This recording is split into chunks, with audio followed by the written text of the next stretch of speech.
7 talk too early. Oh, Indaba, talking my business isintu, nazo zonke indaba zabasha. Indaba. Right, phuma esipani nje ukhathele. Kodwa umuntu wakho yena ukufuna phansi phezulu uzomnika noma cha? That's the biggest question. So what about wena Mjita unetheni efuna ukuthi nje ihlale phezulu kobuso bakho ngodomzodwa? You lost? Mhlawumbe ngibeke isilungu. You listen to this. Then she wanna sit on your face until she comes. And then we have wena ke ohlelo wedwa right now. Kuzothi mangabe kuphela uhlelo wenze Freaky Thursday wedwa. Whether it's riding on your pillow or taking matters into your own hands. Yizona zonke ke lezi zindaba esizoyidingisa kuleli hour elandelayo. Ithini indaba yakho? Welcome, Doc. I am welcomed, Mthiyane.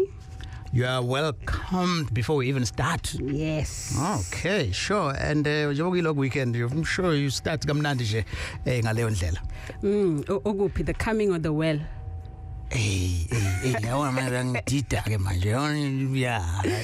Well, it's a nice long part. weekend and I enjoy a long weekend. Ngiyayithanda i-weekend and enkulu as well. Inkulu phela ngoba you know. Yeah. So you had that hotel enjoy into ende. Okay, izithandwa zethu. Izithandwa zethu. Yes. Yes. Manje usho as if mina I'm not part of lezo izithandwa lezo. No, ngiyakubona nje so manje le ndaba usuyenza ibe yinde. Dokotela. Join us. You can watch the show. We're streaming it live. Kuwo wonke ama platforms. Kakasi app, YouTube, Twitter, Facebook and Instagram. How was your day? Always good. Always good. Always good, yes. Okay. Ngelinye langa we'll discuss it. Ngiyazi open line namhlanje but ngelinye langa soke si discuss nje indaba yokuthi my opportunity vela you can actually do the deed. In the office. Yeah. Car. Yeah. Anyway. Yeah. Well. And it's not about the deed. Phela ngithi part of being spontaneous newa dukhuluma nje. It's about not about sex. Icala nge-relationship ukuthi iba spontaneous okusho ukuthi ungazeki umuntu angazi ukuthi ngiyamazi umthetho wakho nje. Ukwayibona? Yabona bengithi usho lokho mangikhuluma ngendaba uthi wena akufanele kube i-deed qala nge-relationship. Bengithi uthi have a relationship at work. No.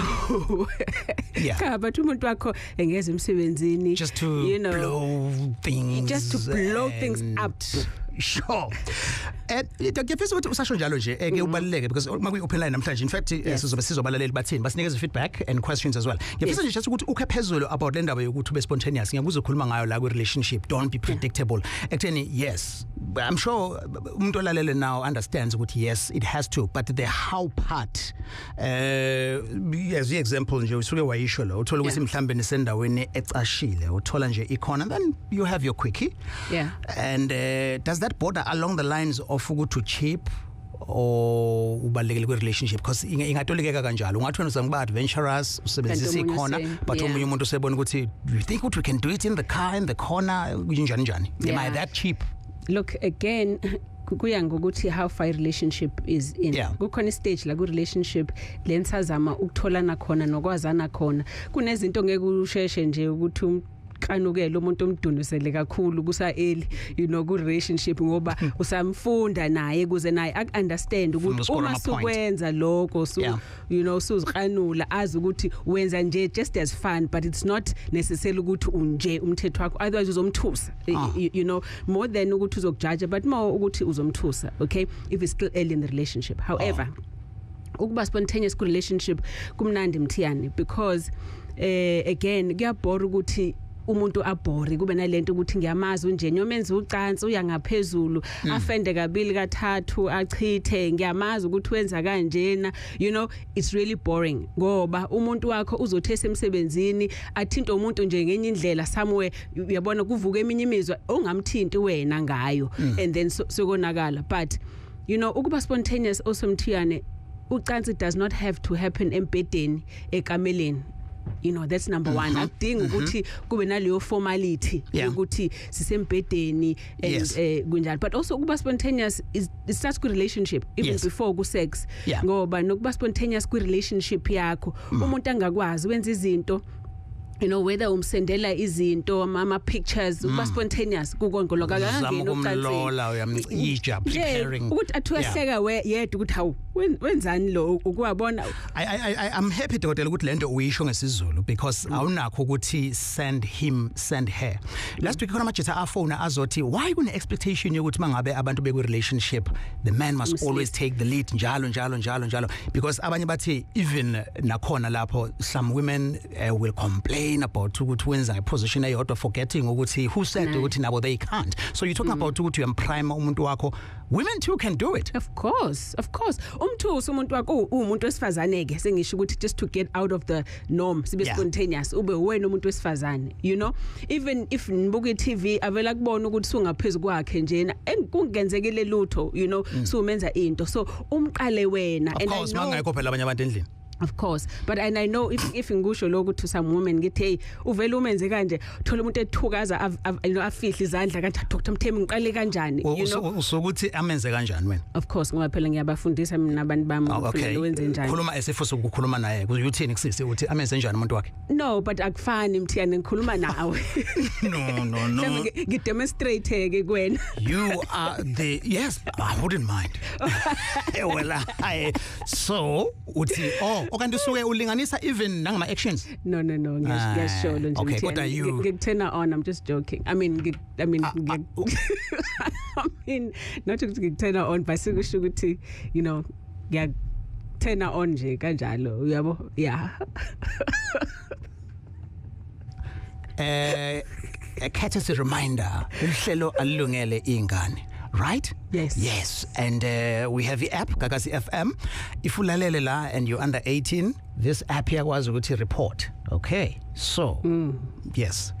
Indaba Gagasi, number 031-537-3000. Okay. So, issue yetu namhlanje Fancy ibe open and it's a special show and I think we have to say this Dokotela, we have to thank the support that we have received kusukela siqala le show and we made sure ukuthi si responder to izinto abantu abazishoyo. I remember ukuthi kumanye ama episode on YouTube we would have abantu abasuggestayo ukuthi make me anonymous and this is the topic. As you know ngezinye izinto ziyaqala zizigcine normally asibinayo indaba on the eve of Easter, but we had to be here because we are doing our last show for Indaba, and we have to thank Abala a little bit, and respecting Kakasi as well. As you know, we are celebrating Unyaka, which was 15, something exciting again. And if Koguti, you are really a fan of the show, you can talk to us and Yena yenzekile oyifundile kulolu hlelo, and njoba last show. We would advise ukuthi if you have the links to our previous shows on YouTube and videos akhona, the station is giving you until Monday you can share them because after that they will not be available. We have to respect that, but kula shows aswenzile kulonyaka and a half 2 years we enjoyed it. Yes enjoy kakhulu Mthiyane, and I think ngampela njengobusho ngizibonge nami izithandwa zethu because basinika uthando now at the same time nathi sibanika uthando ne-information outside the show actually in person. I mean every kade ngisempangeni nje nge-weekend and uthando ngilireceiveile lapha kosisi bavela even if ugqoka imask bakubona beze bakunika uthando babonge, so siyabonga and we hope ukuthi lo information nothando kade sinikeza lona besinganikeli lona ukuthi nililahle uhlale nani so that uma izinto sezenzeka kuma relationship yenu niyekulona lo thando ne-information kade sinikeza yona ukuthi nikwazi ukulungisa izinto zenu kuma relationship yenu. The producers and the management of the station they asked which we must, because of the last show, speak freely about this. Actually, if you were to be honest, we did not discuss this before CMO in Dokotela. The questions are personal buza wena mohlangene nabo in person about the show. I don't know about yourself, but you would have some who would ask Uguti, do you have okungaleko okujwayelekile nodokotela. Yes. In fact baningi abeza ngini bathi mebe ngibona bathi udokotela ka Alex ngize ngithi awuzona enhlanhla uAlex enodokotela nje. Yes, udokotela wami. And we have to thank you dokotela because imagining ukuthi angazi uqala ngasikhathini emsebenzini but if uphuma ngo5 ngo6 you really have to be here. Service to the people. Kune phrase asasisho masiqala sithi we are building the nation. Yes, especially nation emnyama. Thank you. Well, because people were asking ukugcina siyenzayo, why don't we just do it because they think we do it anyway. Ucansi on Indaba njalo ngo7 kuya ku8 p.m. The number is 031-537-3000. 031-537-3000. And on Facebook, Twitter, Alex Mthiyane, we have Ukaya Zakta, Richmond. Shomkai. Sabona Mkhaya, how now Alex Mkhaya. Yeah. So Mkhaya is sexually transmitted. Mix for now. Yeah, mix. Hey Mkhaya. Ujalota Mkhaya kaningi. Ngikhona Mkhaya mina but ngalosikhathi mina khuluma na wena kalokugcina namhlanje thina hayi loqhubeka lokhuluma manje lo show yethu yakalophela namhlanje. Yey. Mina uzobona wena siuza lakhaya kawena. Hayi sabe. Okay. You got your match. Wayeshaka mnandi Mkhaya. Uthini ke namhlanje khaya yakho sinokusinika feedback about izinto izamile nezingasebenzanga. Angeke ngiqale nje la zonke ngiphinde ngimnqoke nobabili ngomsebenzini nje omuhle yabo nje sengathola nesibindi sokumtshela umuntu uma kunento noma kunesimo engaqiniseki ngaso kuyena ukuthi lalela yazi awuzama ukuthi uchophisise makuzoza kumuntu esilisa noma kungasendi kanti qala nginamahloni manje ngibona ukuthi izomthena off eboyilo so kodwa ngokulalela bandla uDokhaya wami hayi ngizagcina nami ngithola isibindi ngimtshele ngingavele ngimzize aqhakeke ukuthi awukwenze njani and akaphoxeki uyabuya lo muntu noma kuba ukuthi usomgcinile abanye abaphoxeka umuntu yazitshela ukuthi uzenza ukuthi wena uyichama mhlawumbe uzithanda kakhulu mhlambe noma ingowani uklinga kakhulu noma yabo nje khuluma ukufutha kwakhe kanibangaki labantu khaya. Okay. Okay. Sure. Yeah, at least usenesibindi uKhaye nyoma umuntu wesilisa naye unesibindi. Njengoba ichaza indaba. I-approach yokuthi lezinto ezithe phecelezi ungakwazi umtshela umuntu wakho ngendlela ethile. Uba anonymous bangabuthanda. Support chefs now. Usekakasini, welcome to Kakasi. Anonymous. Yebo Alex njani? So right, sise unjani wena? Ngiyaphila. Sure. Ay nginenkinga le relationship. Ngishadile nobhuti la. Sishade for 2 years now. Okay. Sishadile naye akalithanda ucansi futhi akalithanda idlobo because into esenza nje mhlambe once ngenyanga. So angazi ukuthi ngim-approach ngithini ke because mesikhuluma le ndaba akasho naye ukuthi inkinga ekephi. So angazi ngempela ukuthi le ngayisho kuyena khulume naye ukuthi because sisebancane. Okay. Manje niqale ukuyocansini ngoba senishadile noma nike nalala before nishade. No, besilala before ngashade kube ku right before ngashade but sena kushadile ngamanye ngazitsha. Oh, isithe kunengane yini? Yes, kunengane. Ingakanani within the 2 years? Ingane na 2 years. Oh, so ukushintsha ulo 2 years ukuthi nje nithini nandena nashada zashintsha izinto. Zashintsha bathulakala. Okay. Look sis, umuntu wesilisa uma ukuthi akalifuni ucansi akusho ukuthi akafuni wena. Okay? Now ungalifuni ngakho ucansi could be into esemzimbeni wakhe. Abanye abantu besilisa isikhathi esiningi if for instance enenkinga induku yakhe engasebenzi kahle or imkhathaza naye ugcina naye inhliziyo yakhe isiduba engalifuna ucansi kodwa kwesinye isikhathi uthola ukuthi uyalifuna ucansi kodwa umzimba wakhe awurespond abe namahlonta lekuthinta ngoba uyazi ukuthi usaba ukuphoqa so kwesinye isikhathi it's not even about ukuthi akakufuni but mhlawumbe umzimba wakhe awurespond or else kungaba yinto emotionally kuyena whether into eyenzeka kuyena or into eyenzeke kunina ku relationship yenu angakayidlulisi yena emphefumulweni wakhe nasenhlizweni yakhe okuwukuthi again kudinga ukuthi nike nikhulume kwawena umhlalise phansi ezomyeni wakho umtshela nale concern oyibonayo ku relationship yenu ukuze ukwazi ukudalula ukuthi ngaba yini ngampela inkinga kodwa esikhathini esiningi umuntu uma ingakashadi anihlali ndawonye uyabona uthola ukuthi nibonana ngalela langa nalo ucansi lube njalo nube nalo ngalela la mase nindawonye kube nale expectation yocansi every day ukubona and leyo nto ingamfaka umunye umuntu under pressure ukuthi aperform if kuukuthi mhlawumbe nokuzinyeza okuthize so iadvice yami sisi ukuthi hlala phansi nomyeni wakho nikhulumisane kuze ukwazi ukuthola ukuthi angabe yini okuyinkinga before uzitshela ukuthi uwena oyinkinga. All right, sis. All right, thank you very much. This always happens. I think namhlanje because we are doing our last show, I have to say this. At around this time, around 1925, I need to adjust level aircon in the studio for some reason. That's why I told you my videos. It can be fairly shows so bunch. Yeah. So kushisa. Either kusuke kushisa umuntu oseduze nami noma mina osuke eshiselwa hot for lo muntu oseduze kwakho. I wonder. All right. Nansi message evela kusabela kwala. Alex and Doc, you've added a lot into demystifying sex for many people. You are doing a good job.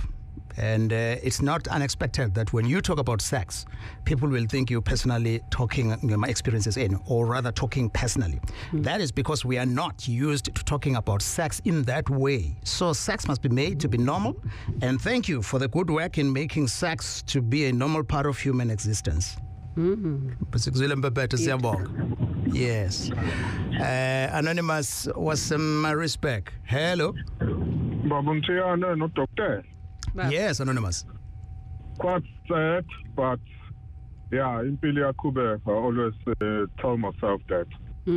Sure. Yeah, guys, not to hotel. I appreciated your work that you've done to us. Especially me personally, yes, I've learned. And ma'am, I did track into the show where I particular because it's right now. But yeah, my only two will and yes, we've done things. We're able to we need to talk because if hundreds and we are bad because we don't talk. So yes, guys, you have teach us to able to talk, and yeah, could be much better when you did speak about this situation so important. Because the next time man okay, over the situation, and then kuba fun and enjoy, and then yes, and then from there on, kuba sharp and. Anonymous. Thank you. I'm gonna miss you guys here, and as I said, I have learned a lot from you people, a lot. Wow. Sure. Anonymous, but before sikuthetele nje khona la inoshilo la uthena the next time mina no Doc sihlangana usho kuhlangana kuphi ke? Uyambona ukuthi ingqondo ya Alex ukuthi kuphi? Anonymous. No, I'm asking a question like as in ukuthi sihlangana online or visually or sihlangana yes. Yeah, sure, Anonymous. Yeah. Une answer yini? Yokuhlangana kwethu. Yes. Yes nginayo. I don't think siyobe sakwazi ukuhlangana kodwa. Why? For what? I'm going to have withdrawal. See? So now, yeah. Withdrawal. Kumbula what you said earlier. Anonymous, Welbadash. Hi, Alex and Jen. Yes, right nje under izimo lezi but ke kuzothiwani Anonymous. Unjani wena? Okay, ngiyaphila mina nginombuzo lana. So I found out ukuthi I have STIs ngifile IUD so ngikathi ngiyenza check up I found out ukuthi I have STIs. And before that I found out ukuthi partner I'm being cheated. So obviously ngithole again ngoba ngilana kuphela. So then after that ngamtshela I got treated at a clinic ngamtshela and then mina got treated. After that we had sex yena ngako be treated. After that babe ne sex but yena engakatreateki. Oh, okay. Umfana engakutreat ngawuthola amaphilisi. Yes. And then unprotected sex, and then after that wase watreat awathola amaphilisi. Watodotela wakho ukuthi he has STIs. Okay. Manje a few days back I found out ukuthi I have STIs because that in clinic ngiye for ukuyochecka into yami ngayizwa kahle inwakambi. Okay. What's next? I have STIs. Yeah. Ngathola amaphilisi mhlawumbe awu6 blue now 2 amhlophe. So I just want to know ukuthi iyona ngempela, is it possible ukuthi is it the same thing or my partner has been busy again? Okay. Sithando sam, yes, buku STI lo le ekuphethe, okay? But when uzitreata wena for STI angithi wena obakade uyicarrier kuqala, okay? Wahamba walala naye. Yabona ngesikhathi wena ulala naye even before wena ukhipha ama symptoms usuke khona lento kuwena. So ngesikhathi ulala naye wazitreata wena kanti yena lento isiyachamsela kuyena iyavuka. So abuye azolala nawe useyakuthelela useyahamba niyozitreat ukwabona kanti futhi lento siyachamisela kuwena ngoba ama infections isikhathi esiningi sisi akwenzeki akuwona wonke la ukuthi uhlale naye namhlanje umuntu uvuke nayo kusasa amanye athatha izinsuku ukuze ngasho again ukuthi ukuchamisela ukwabona ukuthi avele emzimbeni wakho uthola ukuthi by then lo munye useyibambile lento. So it's always best ukuthi men treat mhlambe this time around nobabili phindani khona ni treat kanye nobabili nize ni treat yonke leyo course oyinikezwe udokotela. Okay, look, either way kuba khona esikunikeza kona ukuphuza same time. Lokho kwa same time isikhathi esiningi sisuke sipreventa ukuthi leyo infection ingagcini singene kuphi esinyeni sakho ngoba phela untomzodwa wakho nasesinyeni basondelena, so suke sitreata ukuthi esinyeni lento ingangena esinyeni, okay? So lokho sinika same time but generally akubi ilonqwaba. Le okunye okujwayele kuba imbali eminingi izinto othola ukuthi uphuza either kathathu ngelanga or kabili ngelanga, so mhlambe kufanele ukuzwisise kahle. So generally lawo uwaphuza for about 5 days or 7 days depending on infection yakho na.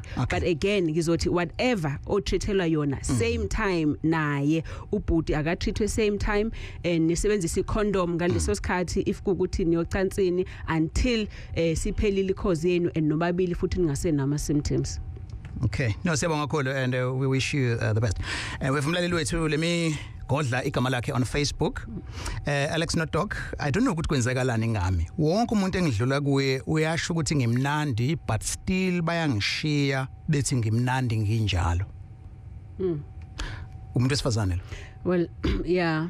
Look Mthiyane indoda ayihlali nawe ngoba or ikushiye, it's got nothing to do with umnandi bakho. You know kunabantu abashadile bahlala nomuntu ebemanzi ukuthi ayakamnandi kanjena kodwa intombi thizeni imnandi yavutha ngaphezulu kwakho. So ukuhlala komuntu nawe is not necessarily about ucansi ngoba nawe awudayisi ngalo ucansi kumuntu if nihlangana naye. It's also about ibond yenu, ukushayisana kwegazi kwenu, you know, nokuzwana kwenu nanokuthi unayo yini wena leyo nto umuntu ayifunayo. Ukwabona ngoba umuntu nomuntu especially wesilisa khona into ayifunayo kuwena umuntu wesifazane. If kuukuthi ufuna ucansi uzokudla asuke lapha aqhubeke nakwenzayo ngoba ubesifunela ucansi. But lo ufuna ukuhlala nawe kuze kube isikhathi eside khona ukwakha asuke kufuna lapho ufuna ukubona izenzo zakho, ufuna ukuziphatha kwakho nokuthi uyena umphatha kanjani also. So it's not necessarily about sex but also yes usisi angathi nawe uyababuza ngimnandi yini, so kuyena it's about sex. So akakakhiphe lento ukuthi ibe ngocansi babuza amanye ama questions. No, but try and bond nomuntu kwa wena uzibuze wena ukuthi ngubani, what am I giving relationship ngoba futhi abanye abantu abajwayele abantu ukuthi uthakadulale naye ungibuza bengimnandi yini athi cha. Okay. I think into engitholayo kule response yakho doc ukuthi zonke izinto zidinga ukuthi zibalance. So ku 100% don't be excited ukuthi sex is 99. So zonke must balance kahle because ukuthi umuntu angasala emnandi enjalo. Yes. Okay, sure. It's 1934 usekakasini doing the last show yanamhlanje Indaba, Sex Indaba, and beumnandi nje sindawonye with udoc. Ungafuna ke ku 031-537-3000 lelo hlelo alilungele ingane. Indaba is produced by Mfundo Mabaso on Kangaki FM. Okay, siku Thembelani from Port Shepstone. Sakubingelele kakasini Thembelani. Ngicela ukubingelela umuntu ngaba. Siyavuma bodi. Yebo ngibingelele nokudokotela. Yebo baba. Yebo, angijwayele ukufonela emoyeni makudlala lolu hlelo lolu kodwa ngithe namhlanje ngoba usuku lokugcina lwalo uhlelo ngathi hayi ngithatha ithuba ngifone ngibonge indlela uhlelo soluhambe nami njengoba uhlelo luneminyaka emibili nami ngineminyaka emibili nendlovu enginayo manje ngibambisene nayo so ngathi mangihlangana nayo ngoba ukuthi sihlangana nayo phezulu kwalo lolu hlelo lolu yabo. Yes. So zonke izinto besike sadlula zona ke mina naye konke bekwenzeka kahle ngendlela eqondile ngenxa yalo hlelo lolu futhi kangangokuthi ukuthi mangabe ngisayize ezinye izinto admit uthathe place into hayi dokotela hawo so nje ngifisa ukuthi ngiphakame nako ukubonga dokotela kuko konke osekwenzekile hayi nanokuthi ke ngiyaqala ukuthi ngihlale umuntu isikhathi eside kangaka konke lokho kube ingenxa yalo uhlelo lolu ngifisa ukuthi ngiphakame naloko ukubonga bese ngihlala phansi. No siyabonga kakhulu nathi Thembelani. No siyabonga kakhulu feedback esidingayo uthi akavamile ukufona uyalalela nje kuphela. Yes. Siyabonga kakhulu Thembelani. I-sex Indaba iyagcina namhlanje and sina doc ke sikunikeza ke i-open line namhlanje okugcina. Ithi ngiqala ngifihla igama bese ngifunda i-message doc. Alex no doc hlezi ngisho njalo mangabe senza umdavazo umuntu wami engitshela singimnandi nami futhi ngokunjalo ngiyamtshela ukuthi umnandi ngendlela alikhuthalele ngayo ucansi kwamina uze angithuze kusho umlaleli lo and shame masiwasenze le show dokotela khona abahlukumezekayo because basuke bebodwa lo nje ubhalile la usli uthi eish ngaze ngalikhumbula ucansi usho ke because simkhumbuza umuntu wakhe well ukhona yena nje akazenze yena oh okay le outing ke usenza igama layo ithi kuvele kube ngathi umenza mahosha mangabe uthi umnandi yes no no okay all right uyabona kungayinye into umuthi umnandi sinebe yabona then ngesumenzo uyabona uzombiza ngamagama ukuthi hey hoza la ona sinebe uyabona okay dokotela and then bese kuzoba ke usisi lo ngizombiza ngomatha baningi ogcina icala la ngoba amadoda ayasihlukumeza noma umtshelile ukuthi awenelanga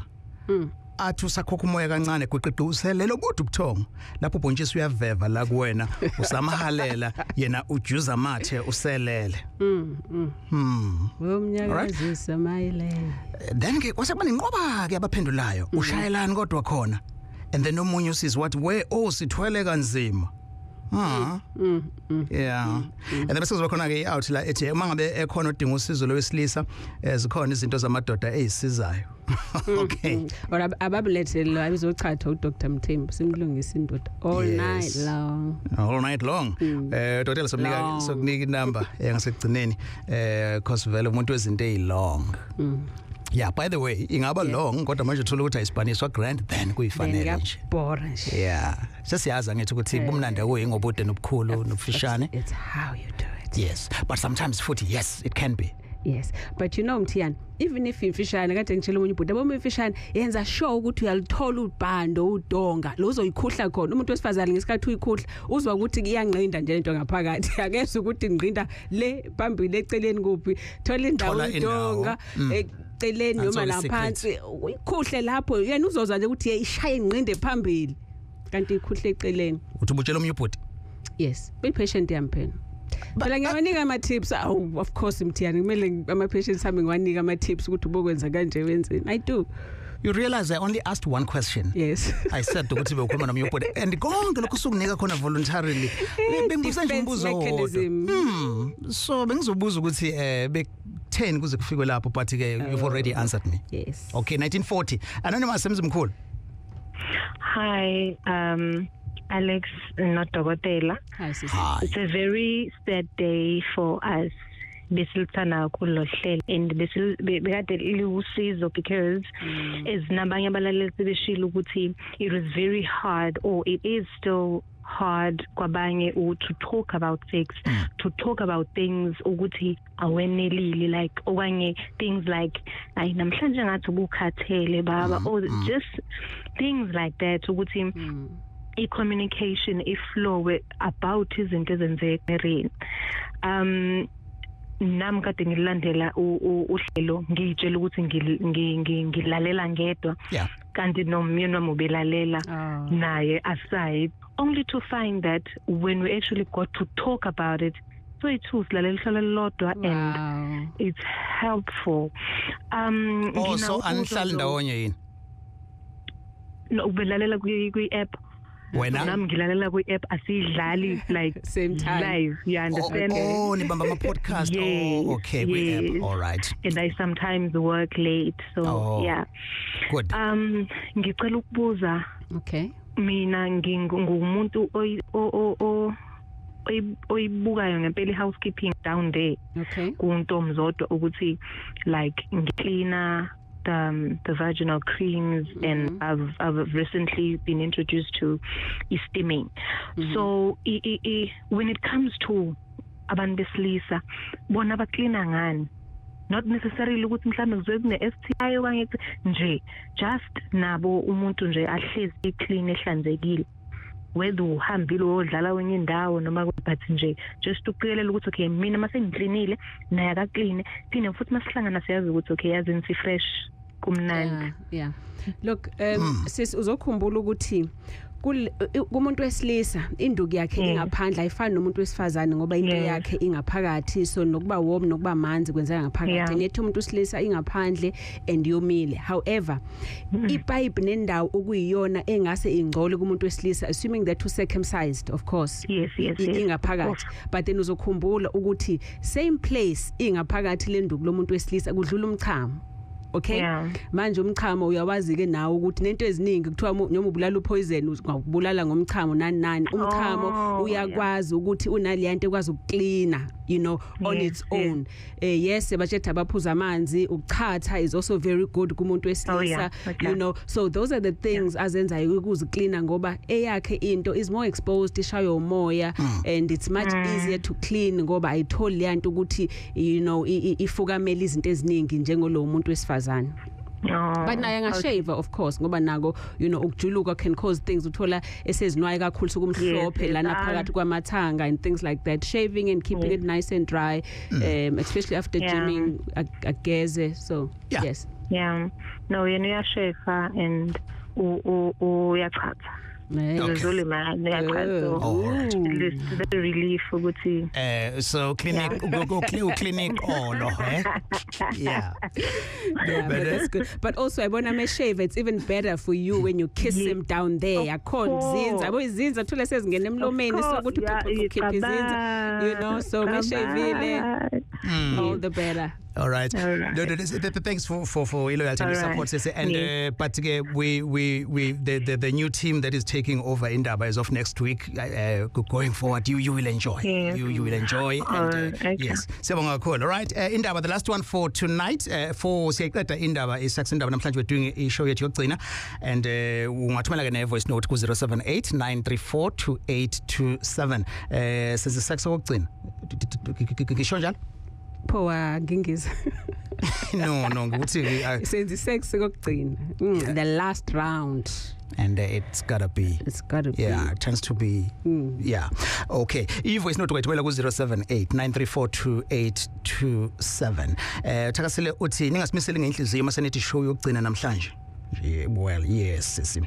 And mndeni ngubane nalento eshoyo ukuthi show yethu yokugcina namhlanje something is wrong.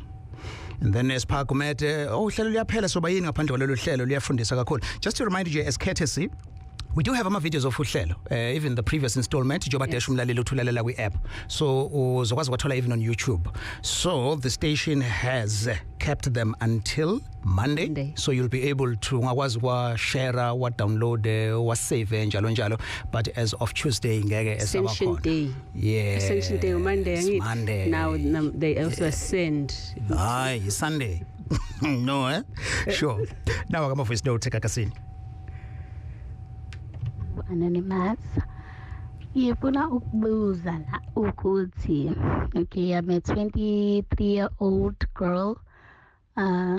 Angilali ku relationship yami.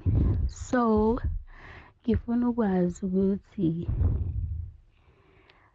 angilali ngoba ngiyasaba. It's normally noma nje ama-insecurities abhidayo nje like ngiyabingelela egagasini Alex Minodop. Wow, what a show. Lolu hlelo lwenu luyasakha kakhulu njengoba siphila phansi komthunzi elanga, into ebaluleke kakhulu futhi okurare ukuthi kukhulunywe ngayo, kodwa nina nisinikile i-platform ukuthi sikwazi ukuthi sifunde emaphutheni wethu nakuthi si-improve kuphi. Besingathokoza if igagasi lingabuyekeza ingxoxo libuye back ishow. Ulindwa kansela. Hey Alex no Doc, ukhuluma no Anonymous lo enyokasela. Bengicela ukubuza la. Angazi noma nginenkinga yini. Like mangabe si have nomuntu wami angideli, I feel like ngazi ngalibe ngiphindile nje silobe siyenzile sex. Angazi kwenziwa yini lokho. Hey Doc no Alex, siyabonga kakhulu, siyabonga. Siyabonga sifundile shem, siyabonga. Yazi ngazi ngabonga ngithini? Siyabonga. Doc, siyabonga. Alex, siyabonga. Siyabonga shem, siyabonga. Siyabonga nathi. Yazini esemqondweni wami. Imagine sisters lo ukuthi kumuntu wakhe after umdavazo ulokhe ebonga nje kanje ngiyabonga and then ethi uyabonga njalo umuntu silesiyathanda ukubonga ngaleyo and ebonga lapho njalo ebe embambile uMr yabo eshona naye phansi phezulu yabo yabonga bonga yabo athi kumthi jab ngamehla buya hlale kena ngolima lokho ethi uyabonga except umuntu silesa uma seqeda ukuchitha really akasafudu even welcome lokuchitha dokotela you keep to find something interesting your homework later. Okay. This is Zulu God. Yeah. Yes. This is Zulu. Yeah. Now it's not 23 years but aga sex. Okay, usisa akachazanga whether usayintombi into as an virgin or nje abstainile as in akafuna ukuya kwe sex. Now it could be ukuthi usise ushilo wathi uyasaba. Now ukusaba kwakhe could either be linked with either a past trauma ukuthi konke enzeka in the past. Mhlambe walala nomuntu wavela lo muntu wamshiya esemthembisile izinto or mhlambe wadlwengulwa wona ngaphatheka kahle, or even if kuukuthi for instance akakaze mhlambe ayocansini protective kakhulu ngontombi zodwa wakhe, or even ubetshelwa kakhulu how wrong it is ukwenza ucansi, whether by religion ukuthi ku wrong ukuthi uyocansini ungakashadi, or even by culture ukuthi kuthiwe kufanele intombi uzigcine until so igcina le nto sinyekene sebona ukuthi kuyinto wrong ukuthi akayenze. So my suggestion really is ukuthi for herself akathola ukuthi ucansi lusho ukuthini, and if kuukuthi use ready yena angayi futhi kulona ngoba ethujabulisa umuntu, akube into ukuthi u ready yena to do it. Okay, sure. Le show mangabe uthi phuthela zokwazi ukuthi uyibambe. You have 4 days to check ku YouTube na ku app Kakasi FM zokwazi ukuthola ama video 10 more minutes. Yes. 10. Okay, nice. Yeah, but well, at least like normal people, Thursday wethu sizokwazi ukuthi si practice baqhubeke no Freaky Thursday. Yes, nathi to practice le si preacher, Yes, ngangivuma Sabela kamasho sikuzwile kanti uyangizwa ngilalela. Yes sure Sabela. Bafowethu ubhlungu kona kodwa hayi dokotela nibekile bafowethu induku ebandla ngithi ngiphakamisa izandla ngihlome nophable gwalagwala ngumahlikihla kamasho. Nazo ke mahlikihlazi no siyabonga kakhulu mahlikihla. Shusi mahlikihla. Uyahlikihla kodwa hlikihla. Ngizocela kancane. Yes.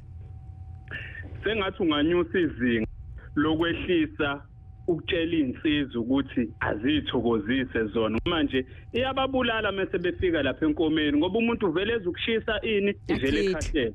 Uyabona? Sengathi noma ubatshela ukuthi sengathi ngempela unganciphisa ngempela izinga lokutshela insizwa kulungile kwalabo besifazane esizweni ayingiyakhala. It's true. In fact siyabatshela ukuthi that's one of the causes. Yeah. Yeah. Yes, and nakhona futhi dokotela I think iqiniso sekutheni abantu besifazane actually basho kanje ukuthi ngazi ukuthi isikali sethu sitshekele nganxanye. Yeah, but uyabona umuntu wesifazane even if echamile washeshe wachama it doesn't matter kunaloko the guy feels big ukuthi hey ngimsheshisile wachama ngachama over and over but lo wesilisa washeshe wachama the game is over. Yes. Sure, sikuzwile Sabelo, sithatha uZowe empangeni. Usekakasini zo. Sanibonani Doc. Yes Zo. No Alex umkhaya wami. Yebo mkhayera. Uyaphila mkhaya? Uyaphila kunjani kuwena? Angiphili mkhaya ngiphatheke kabi uhlelo liyagcina. Yeah mkhaya. Okay, siyabonga kakhulu Doc and Alex. Umnandi kakhulu uhlelo lwenu. Ifuthi angibona ukuthi baba wakhona abaniphatha njani. Nkosam. All right, Doc, ngicela ukubuza la. I'm a 31-year-old. Okay. Anginayo ingane. Okay, I do have a partner. So if ngingena kuma periods yami asenenkinga nje manje. Okay. Ngingene like for example ngingenile on January 16. February angenanga, March angenanga. Uzokube manje. So maybe mcabanga khona inkinga khona. Sano sam angithanda ukuthi ngisho ukuthi kunenkinga if ngingakaze mina ngikutreat. Okay, yeah. That's number one. However, ngizokutshela under general, once wanenkinga ama period akho kusho ukuthi ama period kwesinsikhathi afika kwesinsikhathi afiki kwesinsikhathi asinde abe buhlungu kakhulu kuphume amahluli na zonke lezo zinto kusuke kusho ukuthi there's a problem ngama hormones akho awabalansile. Now what then happens uma kwenzeka njalo uba nenkinga ezifana nama cyst kuthiwa lento kuthiwa iPCOS ngoba unama cyst ube nomhlumo ngaphakathi okuyi fibroid ube nento kuthiwa endometriosis. Manje zonke lezo zinto zivimba zihlala endaweni lokumela ngabe hlala khona ingane okusho ukuthi sigcina sezivimba ingane kwesinsikhathi uthola ukuthi isperm siyafika eqandeni lakho si fertilize iqanda but ngesikhathi iqanda kufanele lisuke phela lapha yana lokuhlala khona amaqanda tshaleka la isibelethweni lokuzokhula khona ingane akusikwazi ngoba ade kune fibroid khona or isikhumba salapho ngaphakathi ahlelekile kahle ukuthi sivume ukuthi ingane itshaleke kahle. So my real advice would be ungeza ku Dr. Mthembu so we can try and see what is your real problem so that sizokwazi ukuthi siclean isibeletho and see ukuthi how singakusiza kanjani ukuthi ukwazi ukuthi uyithole uthando lwethu. Okay, ngiyabonga Doc because sengize ngacabanga ngisho nokuqala ama contraceptives lawa amaphilisi kuze mhlawumbe ngoba nami ngingacabanga ukuthi ngingacabanga ukuthi mhlawumbe ama hormones ami yabo. Now the only problem ngalokho ukuthi if uqala ama contraceptive and yet ufuna ingane wena uyabona ukuthi you saying this and you doing that ufuna ingane once waqala ama contraceptives yes mhlawumbe ngasiza i-period yakho ukuthi ibe regular however ngeke uzukwazi ukumitha ngaleso sikhathi uthatha ama contraceptives. So the best is to ukuthi siclean isibeletho kuze i-period yakho ingene kahle on its own esimeni kuze ukwazi ukuthi umithe. Dokotela ngakayifuna ingane but uzoyifuna una 31 phela manje. Yeah. No siyabonga kakhulu emkhaya. All the best siyabonga Bye mkhaya. Siyabonga kakhulu. Siyabonga. Lohlala lilungele ingane namhlanje sethula indaba ukugcina ngci with uDoc and then Giraffes Beer Rice bafethu sinenkinga la uDoc no Alex asifuni bahambe but abasho ukuthi senze njani ukuze babuye if ngempela besizithandwa zabo. Siyabuya. Indaba is produced by Mfundo Mabaso on Kangaki FM. It's 1957. Tomorrow it's a Friday, so it's a special one. You will be waking up with the dazzling one. Yes, usislow Sunday. Uzobe nawe kuswela kusasa. All right. Asizwe kama voice note.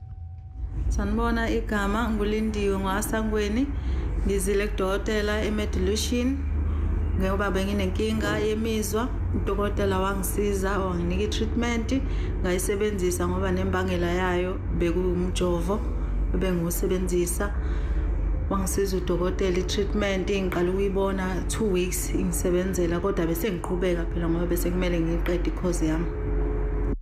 Sanibonani, ngomunye wey'guli zika Dr. Mthembu. Ngafika la ka Dr. Mthembu nginenkinga yokugcwala umoya eswini, nginenkinga yokuya njalo kuma period. Bengapheli iviki ngingayanga kuma period. Ngafika Dr. Mthembu wangichatha, wangidetoxa, wanginikeza treatment yakhona. I-treatment yangisiza kakhulu. Ngakusasa kwakhona ngakade ngingayizolo kudokotela. Ngakusasa ngawuza umehluko, ngangiflex, isisu se right and ukuya kuma period kunqamukile sengiye right. Ngiyabo. All right, siyabonga kakhulu. Doc. Omunye uzothuka amakhuluma ngokuchatha. Yes, siyachatha. You know, yeah. Yeah, siyachatha, siyaqhuma, but isikhatha kamnandi neMthiyane, you've been there. Umshini kahle, it's very nice and clean.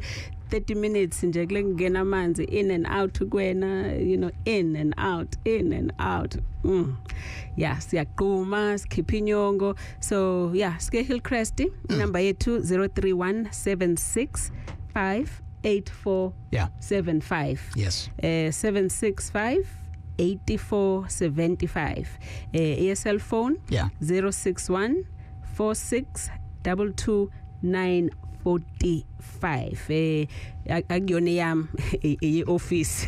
Yes. Okay. Sure. But even though uhlelo liyaphela, but sakhona medilution yasithola khona. Mhlawumbe usithole senaye nje uMthiyane lapha yana ezokheninga naye.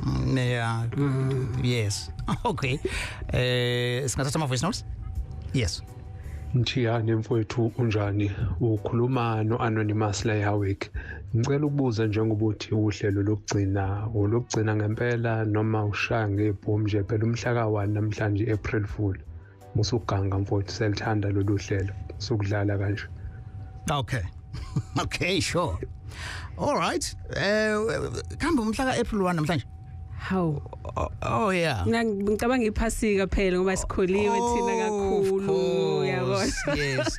Right. Njengawo ke kamanye ama questions avelayo nalena we have to respond to. Yes. But you are right. Yes. April Fools. Happy April Fools. Yeah, we got you. Sakubamba.